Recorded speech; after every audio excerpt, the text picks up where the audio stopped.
Дети, сегодня будем читать кыргызскую народную сказку. Сказка называется «Семеро сыновей». В давние времена жила женщина, у которой было 7 сыновей.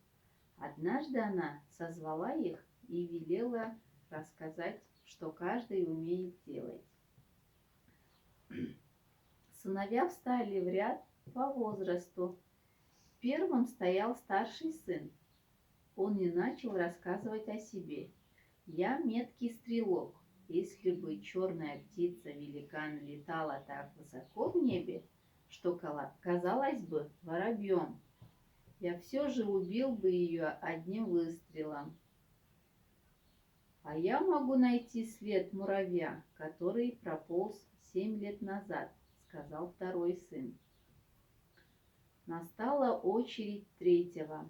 По ладони я могу сказать, что происходит на том и на этом свете.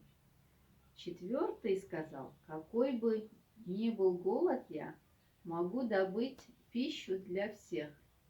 Пятый похвалился: в одно мгновение я могу сделать корабль и переплыть через реку или море.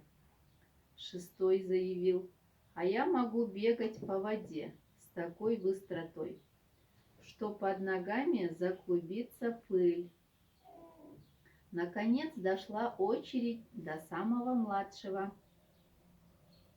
Если внезапно нападет на нас враг, по одному моему слову земля расступится и спрячет весь мой народ. Мать очень обрадовалась, что сыновья ее такие умелые, но братья поспорили между собой, чье умение лучше, и мать посоветовала им отправиться в город к хану Булбосу и там проверить, чье умение лучше. Так и они поступили.